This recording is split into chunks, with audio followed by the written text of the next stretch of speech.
Ang mabuting balita ng Panginoon ayon kay San Mateo. Ang balita tungkol kay Jesus ay nakarating kay Herodes na gobernador ng Galilea. Kaya't nasabi niya sa kanyang mga lingkod, si Juan na tagapagbautismo yon. Siya muling nabuhay kaya't nakakagawa ng mga himala. Itong si Herodes ang nagpahuli kay Juan. Ipinagapos niya ito at ipinabilanggo dahil kay Herodias na asawa ng kapatid niya si Felipe. Sapagkat sinasabi ni Juan kay Herodes, bawal na magsama kayo ng asawa ng iyong kapatid. Ibig ni Herodes na ipapatay si Juan, ngunit natatakot siya sa mga Hudyo, sapagkat kinikilala nilang propeta si Juan na tagapagbautismo. Nang sumapit ang kaarawan ni Herodes, sumayaw ang anak na babae ni Herodias sa harap ng mga panauhin. Labis na nasiyahan si Herodes, kaya sumumpa siyang ibibigay sa dalaga ang anumang hingin nito. Sa udyok ng kanyang ina, sinabi ng dalaga sa hari, ibigay po ninyo sa akin ngayon din sa isang pinggan ang ulo ni Juan na tagapagbautismo. Nalungkot ang hari, ngunit dahil sa kanyang pangakong narinig ng mga panauhin, iniutos niya na ibigay sa dalaga ang hiningi nito. Kaya't pinapugutan niya si Juan sa bilangguan. Inilagay ang ulo sa isang pinggan at ibinigay ito sa dalaga. Dinala naman ito ng dalaga sa kanyang ina. Dumating ang mga alagad ni Juan, kinuha ang kanyang bangkay at inilibing. Pagkatapos ibinalita nila kay Jesus ang nangyari. Ang mabuting balita ng Panginoon. Word of the day, hear what God has to say. Mapagpalang araw po sa inyong lahat. Kumusta po kayo? Ang ating word of the day ay katatagan. Madaling gawin ang tama kapag walang kumukontra. Madaling magsabi ng totoo kapag walang mawawala sa atin. Madaling ipaglaban ng mabuti kapag ligtas ang ating pangalan, trabaho o buhay. Ngunit paano kung ang katotohanan ay may kapalit? Paano kung ang pagsunod sa Diyos ay magdudulot ng pagtanggi, paninira o pagdurusa? Paano kung ang pagiging tapat ay mangangahulugan ng pagkawala ng isang oportunidad o relasyon? Dito nasusukat ang tunay na pananampalataya. Hindi sa mga sandaling komportable ang lahat, kundi sa mga pagkakataong kailangan nating pumili sa pagitan ng kaginhawahan at katotohanan. Ang Ebanghelyo ngayon ay hindi isang kwento ng tagumpay ayon sa pamantayan ng mundo. Ito'y kwento ng isang taong piniling mamatay kaysa isuko ang katotohanan. At sa kanyang buhay, ipinapaalala sa atin na ang katotohanan ay maaaring sugatan, ngunit hindi kailanman matatalo. Sa ating Ebanghelyo ngayon, ayon kay San Mateo, narinig ni Herodes ang balita tungkol kay Jesus at inakala niyang si Juan Bautista ay muling nabuhay. Ang pag-aakalang ito ay bunga ng kanyang konsensyang hindi matahimik. Alam niyang siya ang nagpagawa ng pagpatay kay Juan. Hindi siya pinagmumultuhan ng isang multo, kundi ng katotohanang matagal na niyang pilit tinatakasan. Ano ba ang naging kasalanan ni Juan Bautista? Hindi siya naghimagsik laban sa pamahalaan. Hindi siya naghangad ng kapangyarihan. Ang kanyang kasalanan ay ang pagsasabi ng katotohanan. Tahasan niyang sinabi kay Herodes na hindi tama ang pakikisama nito kay Herodias, ang asawa ng kanyang kapatid. Hindi niya binago ang katotohanan upang maging katanggap-tanggap sa makapangyarihan. Hindi niya isinantabi ang batas ng Diyos upang mapanatili ang kanyang kaligtasan. Sa huli, dahil sa isang padalos-dalos na pangako at sa impluwensya ni Herodias, ipinag-utos ni Herodes ang pagpugot sa ulo ni Juan Bautista. Ang ulo ng propeta ay inilagay sa isang pinggan bilang gantimpala sa isang sayaw, isang nakakalungkot na larawan ng mundong mas pinipili ang aliw kaysa katotohanan, ang papuri kaysa prinsipyo, at ang kapangyarihan kaysa katarungan. At dito natin matatagpuan yung salitang nais ipahatid sa atin ng Ebanghelyo ang salitang katatagan. Ang pagtayo ng matibay para sa katotohanan kahit may kapalit. Ang katatagan ay hindi pagiging matigas ang ulo. Hindi rin ito pagiging palaaway. Ang tunay na katatagan ay ang katapangang manatiling tapat sa Diyos kahit may kapalit. Ito ang ipinakita ni Juan Bautista. Alam niyang maaari siyang mabilanggo, alam niyang maaari siyang mamatay, ngunit hindi niya ipinagbili ang katotohanan kapalit ng kanyang kalayaan. Sa ating panahon, maaaring hindi tayo hingan ng ating ulo tulad ni Juan Bautista. Ngunit hinihingi sa atin ang ating katapatan sa ating mundong maraming kompromiso. Hinihingi sa atin ang paninindigan. Kapag lahat ay nagsasabing normal na ang kasinungalingan, mananatili pa ba tayong tapat?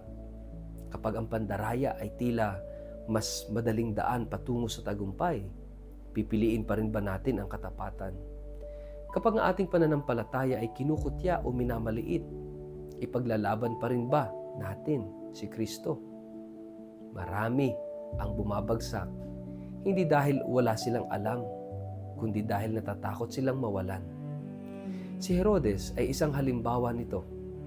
Alam niyang banal si Juan, sinasabi pa nga ng Ebanghelyo na iginagalang niya ito at nakikinig sa kanya.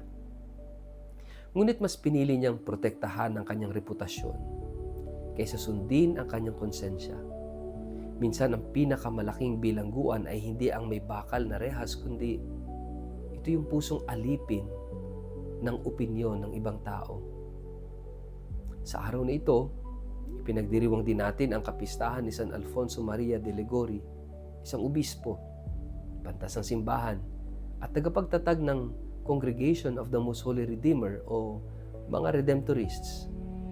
Isa siyang mahusay na abogado noon, ngunit iniwan niya ang isang matagumpay na karera upang ialay ang kanyang buhay sa Diyos at sa pangangaral ng Ebanghelyo, lalo na sa mga mahihirap at mga pinabayaan ng lipunan.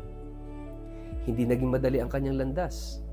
Nakaranas siya ng matitinding pagsubok, maling akusasyon, at maging ng paglayo ng ilang dating kasama. Ngunit hindi niya iniwan ang kanyang misyon. Nanindigan siya sa katotohanan habang nananatiling puno ng awa. Kaya nga hanggang ngayon, kinikilala siya bilang isa sa mga pinakadakilang guro ng moral theology, sapagkat itinuro niya na ang katotohanan at awa ay hindi magkaaway. Ang tunay na pag-ibig ay laging kasama ang katotohanan. Ito rin ang ipinakita ni Juan Bautista. Hindi niya sinabi ang katotohanan upang manakit. Sinabi niya ito upang akayin si Herodes sa pagsisisi. Ang tunay na pagmamahal ay hindi hinahayaang manatili ang kapwa sa kasalanan. Ang tunay na pagmamahal ay may lakas ng loob na magsabi ng totoo kahit mahirap itong tanggapin. Kaya narito yung napakalalim na katotohanang maaring hindi natin agad mapansin. Sa unang tingin, tila natalo si Juan Bautista. Nabilanggo siya, pinugutan siya ng ulo. Wala siyang hukbong lumaban para sa kanya. Wala siyang kapangyarihang nagtanggol sa kanya. Ngunit kung sino ang tila natalo sa mata ng mundo, siya pala ang tunay na nagtagumpay sa mata ng Diyos. At sino naman ang tila nanalo? Si Herodes.